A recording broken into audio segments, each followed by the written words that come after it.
Hi, this is Victor Chang with an executive briefing, this time on the topic of selling through distribution partners. If you're in a business that sells through resellers, retailers, value-added resellers, system integrators, if you're in technology, or any kind of intermediary that has the relationship with the customer but sells your product or service sort of on your behalf, then this executive briefing is for you. One of the challenges in selling through distribution partners is getting them to sell effectively. Right? The challenge, it's sort of like that game of telephone. You know, if you ever played that as a kid, you know, I tell somebody something, they tell somebody something else, and it sort of goes around in a circle. And by the time you take your message that's sort of passed through word of mouth through 7 people, like the message is completely distorted by the end, right? And you know, typically it's hard enough to sell your product and services when you're able to convey what you want to convey directly to the prospect. It's really hard if it passes through multiple layers and getting those people to sort of convey your message accurately. And that's a very big challenge. Now, there's certainly, you know, traditional sales tools, PowerPoint presentations, brochures, and things like that that can be very useful. But the problem with those are sort of very superficial. They're very high level, very summary oriented, and don't really get into a lot of the very critical issues and concerns that prospects really have. You know, and particularly if you have a complicated product or service that's expensive, that really isn't an impulse decision, but is a very thoroughly researched and considered decision, then this becomes very, very complicated. So what I want to do is introduce some tips on how you make that happen. The key is to push information down to your channel organizations in a way that can't be altered. Okay, so you don't want to use the telephone method of he said, she said, and then you kind of pass it along because that gets distorted. So you want to just shortcut that process and get that information in its raw form, to the end consumer, through your channel organization. Now, one great tool for doing this is doing things like this, videos. So I do online videos because it's my message. I can control exactly what I want it to say. I can pass it through partners.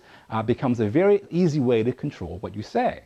I also use book publishing, something my company specializes in, because I'm able to articulate in a long format, a very detailed format, why somebody ought to buy, why somebody ought to pay attention to a particular problem and ultimately buy a particular product or service from my company or from one of my clients.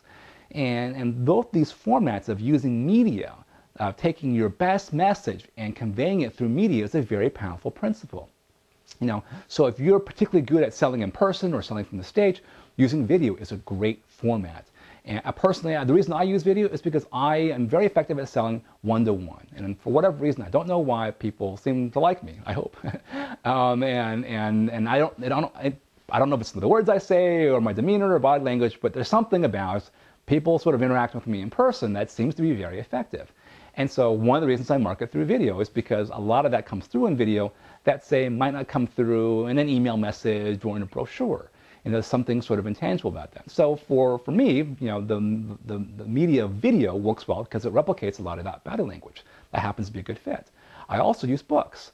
Books are useful for a different reason. You don't get the body language, but you get the room to explain and sort of educate people about a complicated topic. So if your product or service solves a very complicated problem where prospects are very confused by the things they hear, that's not an easy thing to sort of undo and sort of sell around in a span of like 30 seconds, right? First, you have to unteach them.